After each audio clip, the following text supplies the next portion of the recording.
Welcome back to the Weddings in the Smokies. If this is your first time tuning in, welcome. This show is all about helping couples navigate the wedding planning process here in the Smoky Mountains. From vendors and venues to timelines and tips that actually makes your day stress-free, that is what the show is all about. Today we are absolutely excited to introduce another incredible local professional here on the show. Our guest speakers are Shane and Tia with ST Photography. They are a talented wedding photography duo who capture countless love stories across the Smokies.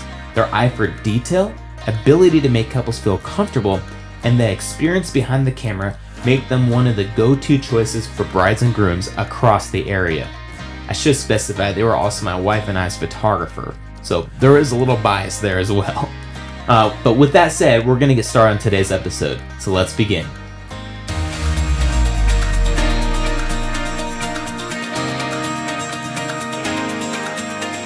So today we're diving into what couples should look for in a wedding photographer, the must-have shots you don't want to miss, and the biggest mistakes people make when choosing photography for their big day.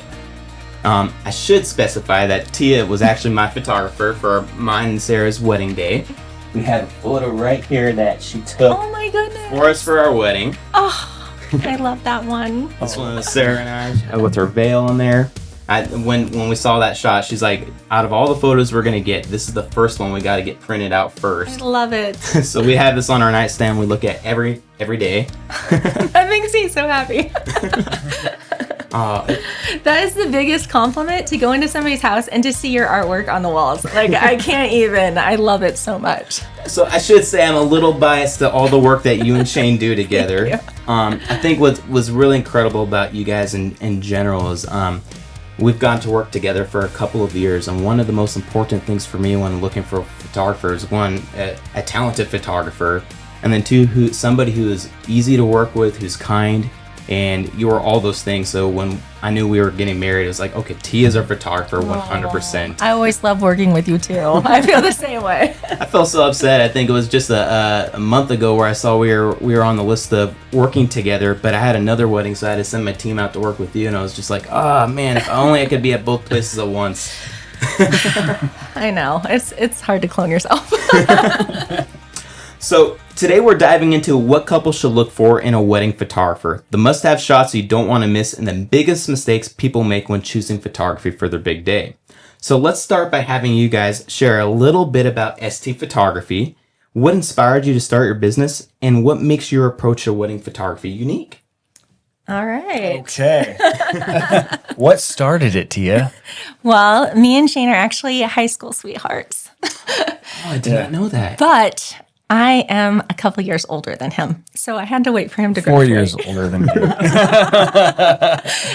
that time, I decided to go to college and study photojournalism. And then Shane ended up being in one of his friends' weddings. His name was Adam. And Adam asked if we could take pictures for his wedding. And I was like, yeah, my girl's a photojournalist. She's going to college. She could do it. It's a wedding, sure. Yeah, you what got a could be camera. any different? Yeah, camera. Yeah. And then we ended up tag teaming that wedding. Yep. Yeah. And that was it. Yeah. The bug had bit us. Exactly. Yeah. And then I was like, okay, wait, I'm going to switch things up with my major and start taking business classes, start learning that kind of end of it, and haven't gone back. And it's been, 22 years? 22 years. Yeah. Wow. Yeah. I was dabbling in photography a little bit with nature, but she went to school for it. And I love events, and we love people, and we love the love stories. Oh, I mean, yes. especially with our love story. I mean, high school sweethearts. I mean, we just love it. And we fell in love with it. And we just kept going. It's super fun. We go to weddings whenever someone decides to hire two photographers. Yeah. We're always happy about that. But like, we'll look at each other during the ceremony and be like, I love you. I love you. Yeah. Like when they're about to do the first kiss, we're like across the room. Reliving your wedding day again. Exactly. It's a good reminder. So you guys don't go back to help others relive their day. You're going back to relive your wedding day. Oh, that's incredible. That's really cool. You don't hear too many people. I mean, it's rare when you hear a couple that's been high school sweethearts. I I wish Sarah and I could have been high school sweethearts, but we lived two different sides of the country at the time. So That would have been a really hard long distance relationship. oh man. Yeah, we were like 2 hours from each other. I was in high school, and you're like 2 hours south in Medford. Yeah. Ashland. Yeah, I was Ashland. We're from Oregon. That was bad enough. Every weekend I'm driving down to Ashland, or she's driving up. Yeah. Wow. Well, so it was a little off topic, but what brought you guys from Oregon all the way to Tennessee? So my family, my father and my mother, they had moved out here to Tennessee because my mother has family in Alabama, and my father had some family that came out to Cleveland, and they loved the Smoky Mountains. And he had hurt himself, and he's like, "Hey, I need help remodeling my home." So we came out, we're like, "Here we are, let's help you remodel." He's like, "Actually, I'm feeling pretty good, but now that you guys are here, you're gonna stay here, right?"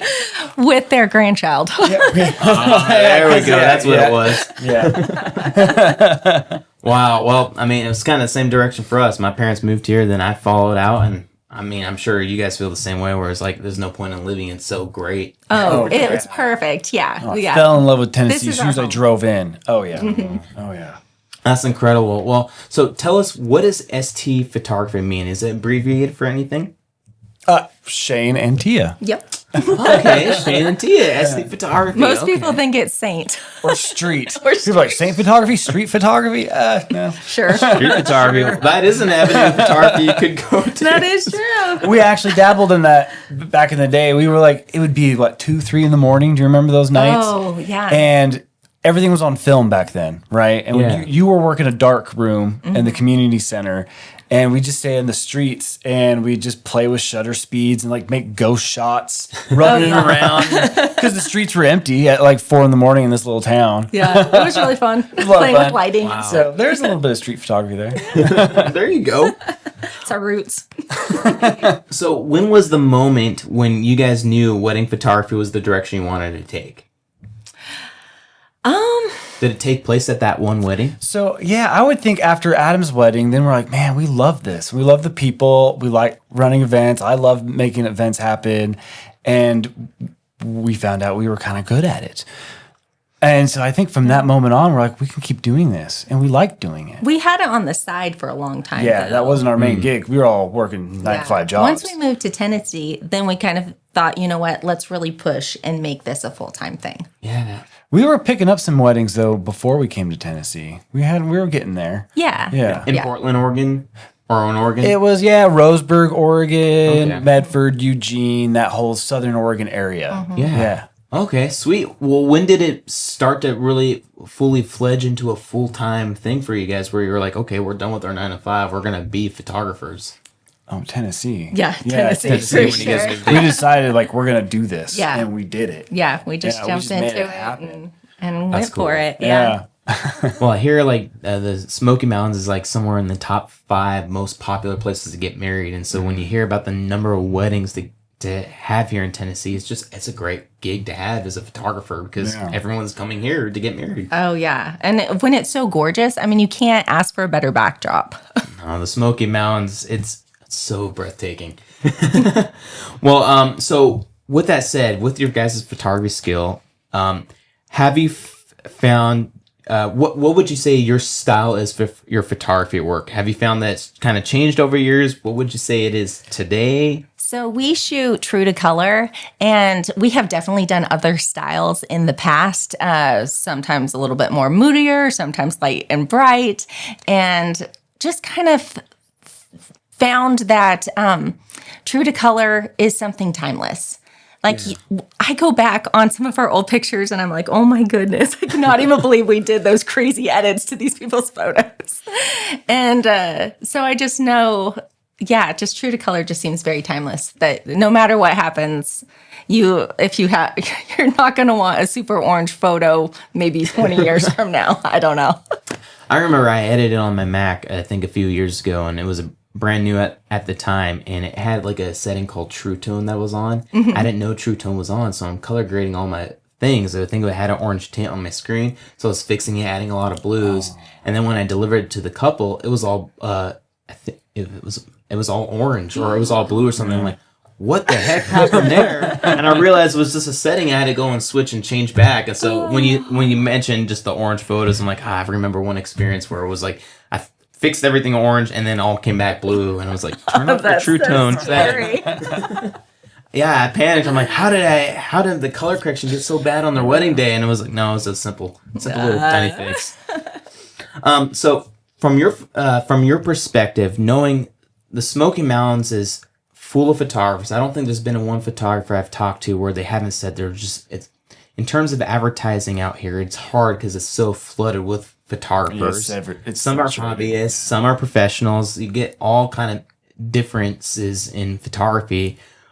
From your perspective, what should couples look for when they're choosing a wedding photographer to make sure they're getting something they know they're going to be happy with? I definitely think that they need to look at the style. If they do want someone who's light and bright, or if they want someone moody, or if they want true to color, that's super important. Not just to pick a photographer that they think has cool stuff and say, okay, now can you change your style? Because that's not going to happen. No. Have you found couples will kind of go back and forth when I don't know how to ask that question. Have you had an experience like that before where it's like they were going for one style, then they're going back and forth? And yeah, and I've gone through and tried to re-edit for them to a style that fit what they wanted, but it is much easier if you pick somebody who just does it. And now with social media, that should be pretty easy for brides and grooms right now. Oh yeah. Yeah, find the area. So if you're going to get married here in the Smokies, you can search the hashtags for Smoky Mountain wedding photography or whatever, and just look through all the different photographers and find your style.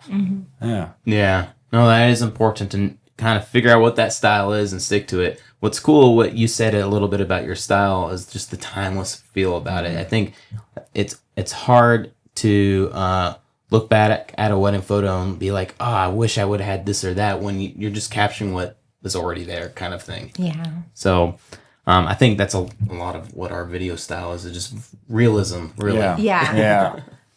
What would you say is the biggest mistakes couples make when they try to book photography based off just price or convenience alone?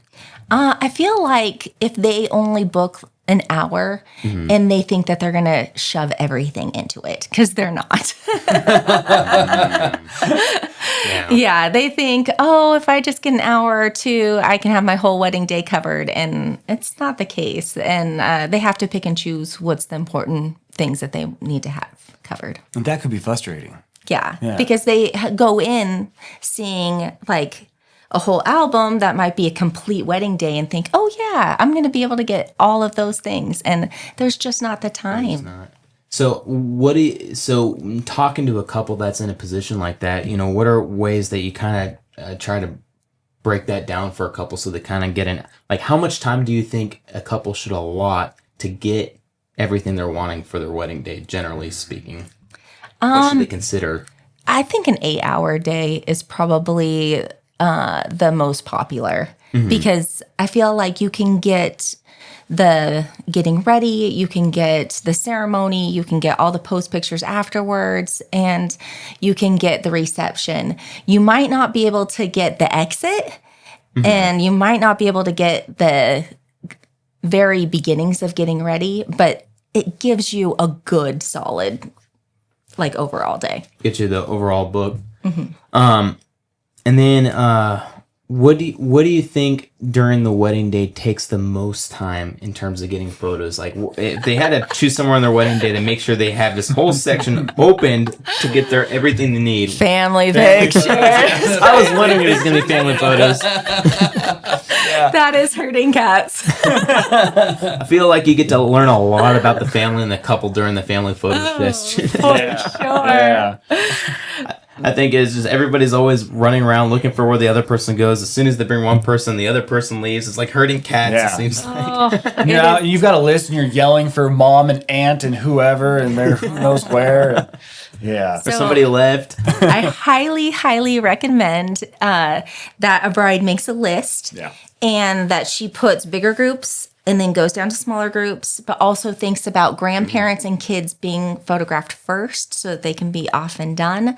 And then making sure everybody is there. It's also very helpful to have someone who's close to the family who might know everybody's names on there and can grab them and be ready for the next shot. So have everybody on deck ready to go up there.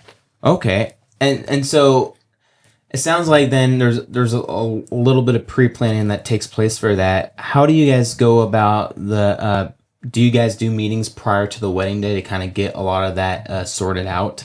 It seems like after COVID, it's a lot of phone calls and video. Like there's not too many meet in person. Yeah, ones. we don't go. We used to go to coffee houses or Waffle House or any Panera Bread. Used to meet with brides and grooms all the time, but now it's over the phone. Yeah. Well, what does those kind of meetings look like in terms of planning for their wedding day? So, like, what are things that you guys will kind of go over to make sure they have a successful experience? So, I definitely let them know to make the list. I also let them know that they need to put all of the details into a box and make sure that, because for a flat lay photo or for details that they really want to make sure that get captured, that goes by a lot faster as well, because collecting the details and finding them can take some time. Details being The rings, the shoes, the invitation, their jewelry, perfume, things like that. Yeah. Watches. Okay, and then do they usually have to create the list of family members they want to have family photos for? Do you create that for them? How does that? I let them create it unless it's the day of the wedding, and then I just Have to kind of figure out. and I just make it up for them. Yeah. Oh boy. I'm like, all right, we're doing immediate family, and we're doing just smart, like siblings and parents, and And we don't have names, so we're just calling out Mom, mom, dad. dad, groom mom, groom dad, you know. Yeah. Oh man, I have a lot of respect for you guys with family photos, because I think our team, we'll just stand there and we'll just film whatever you guys are taking photos. Meanwhile, you're getting everybody together, making sure everyone's eyes are open, bright. Oh yeah, and then a lot of times he'll be taking the family photo, and I'll go through and I will get everybody prepared and like switch people around, make sure taller people are on the back, shorter people are on the front, and kind of help. Now that's actually kind of important, because that would be hard to do as just one person trying to catch all those things. So having two people, I think it's very helpful for that part of it. Yeah. Because if it is just one person, then you try your hardest from the camera to yell at people. Yeah, and you're pointing at random faces, and they're like, "Are you pointing at me? What?" Yeah. Well, bring up, because you guys work together often and stuff, and you offer, two videographers, and I think you said there was like a one videographer type of package. What would you recommend? Photographer. Yeah, we do photography. Did I say video? Yeah. You're the video I guy. film so often I forget. So for photography, they recommend. I don't want to do video. It's your department. No. We'll say, I don't want to do photography. We'll give it to you guys. So for photography, then, I'm assuming there's a huge benefit to having two photographers versus one photographer. Tell me a little bit about the benefit between that, because you guys talked a little bit about the details and stuff like that. But what else would you say? Whenever I'm with the bride, I never have enough time with the groom. And so he is there with the groom. And the guys like hanging out with him. Oh, yeah, we have a good time. I feel like when I go in with the guys, like as just really quick to be like, okay, give me all the detail, or let's like pretend to get ready or whatever with the guys. They do not give me the same fun as when Shane goes. The guys don't care. Yeah, their guys are relaxed. They can run around in their skivvies. It don't matter. Yeah, and I'm just there hanging out. I let them know I'm your paparazzi for the day, and I'm here just to chill. And it's cool. They accept me. I always have a good time with my groomsmen. Always have a good time with my groomsmen. Yeah, never a bad time. And then it's also great because then we can call each other and keep the groomsmen away from the bridesmaids, especially if they want to see each other at the aisle. Yeah. It's definitely going to be like, hey, I'm going to take this spot right now. Do not come. Stay away. This person here, switch out. Yeah. It's nice. Yeah. And then during the wedding itself, I'll stay in the front and Shane will stay in the back. And so usually that iconic shot of the bride going down the aisle with her father in the back of the dress, he's able to get that.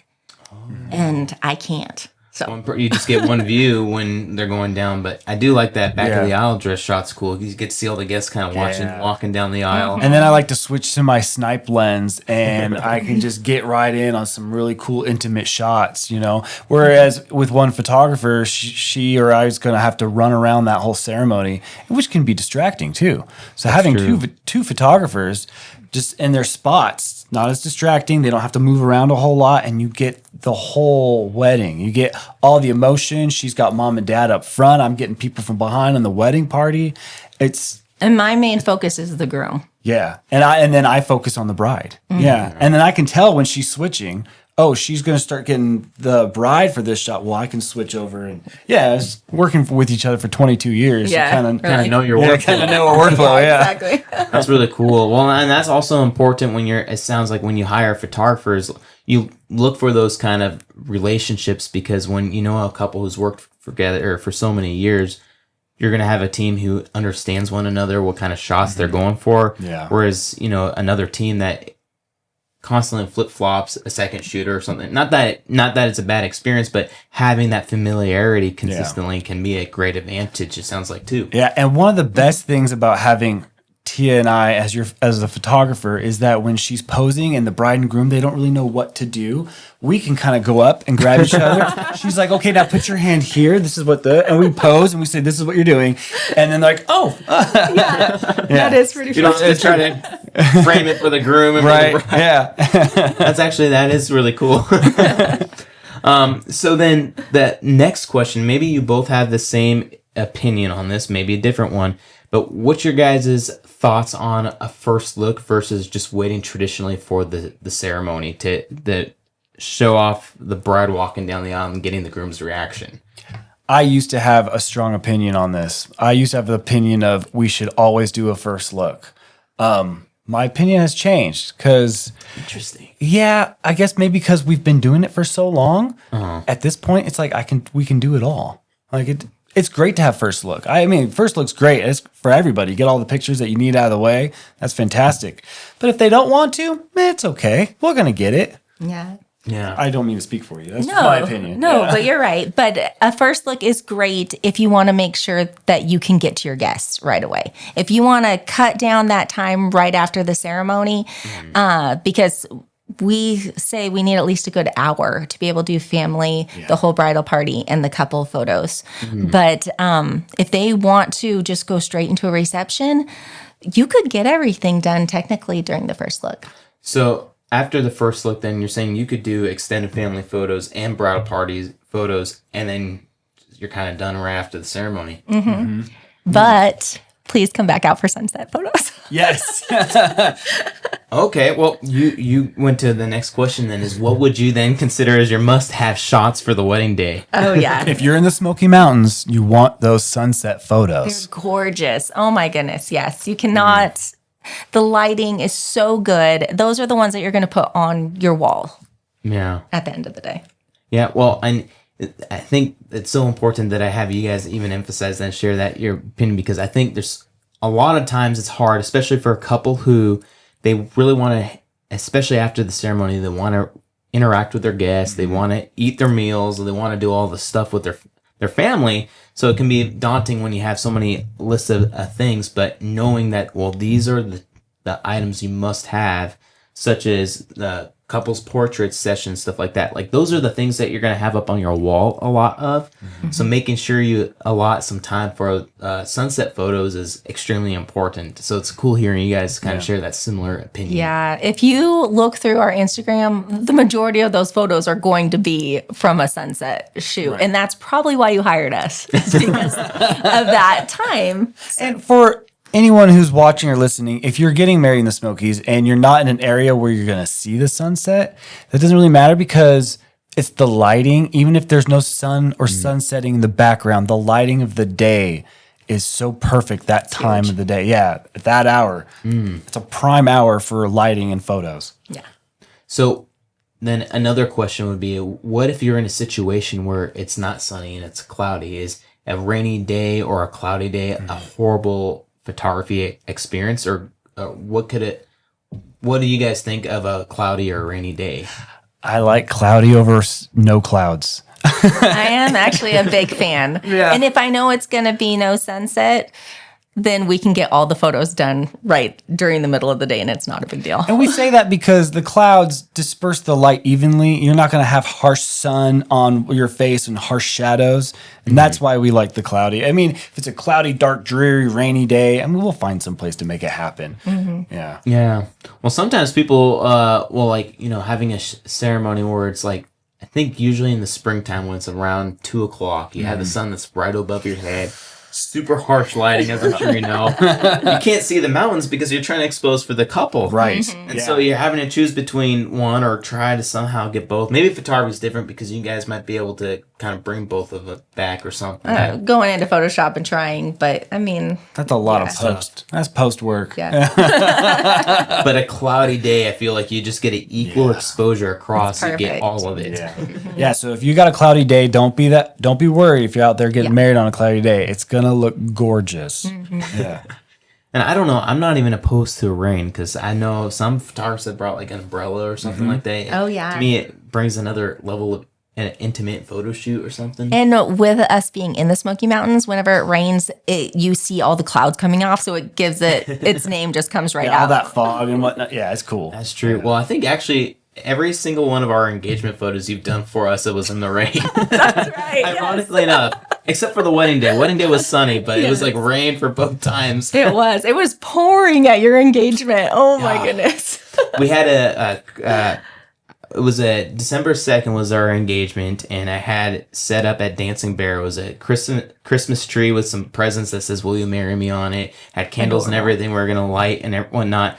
But I think my parents showed up a few hours beforehand, completely dark. It looked like it was about to pour hard and heavy and all these things. And it did. It did. But what was so cool is you were sitting in the car, you had your long zoom lens. I was still able to propose and do all that. And the shots you were able to get, even in the rain, looked incredible. And unfortunately, after it stopped raining, we were able to kind of get a little bit more after the fact. And I wouldn't have traded. I would have kept perfect. the rain and everything. It was good. Yeah. All right. I skipped around here on some of these questions. Sorry. Let's see here. We talked about the first look and the traditional ceremony. We definitely talked about extending a lot of time for family photos. Yeah. So you shoot all over the Smoky Mountains. Have you shot anywhere outside of the Smoky Mountains before they're like, oh, this was such a cool place? Would recommend going back and doing it again there. Go ahead. Yeah. We got to shoot in Alaska. That was incredible. Yeah. And the spot that we were at, we could see Mount Denali, which you could only see like a very limited time throughout the year. And so we got to have this gorgeous mountain in the back of the photo. That was like the one time clear skies you wanted.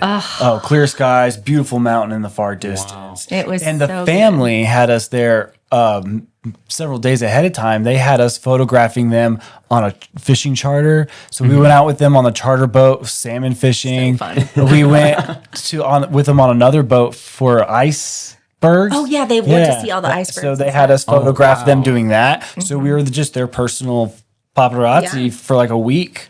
Wow. Yeah. It was all expenses paid. It was amazing. What an Best incredible trip like ever. Yeah. And it was over our anniversary. So we're like, done. Oh, sweet. So you got to spend your anniversary in Alaska. That's incredible. Oh yeah, we've done Florida. We've done a lot of other states. New Orleans, that was one. Yeah. But Alaska That was topped top. it. It topped it. Yeah. That is so cool. I've heard of people share stories. Did you guys go when it was sunny all the time, or like did you get a little bit of a nighttime? Because I know sometimes you'll go through seasons where it's bright and sunny, even when it's nighttime, it's still sunny. We went in September, and so it was a normal day. Oh, Yeah, it was a normal day. But we just barely missed the Aurora Borealis. That was just like a few days later. After. And there was wildfires. Like right after the wedding, nobody could leave the resort because all the roads were shut down because the wildfires were coming across the roads.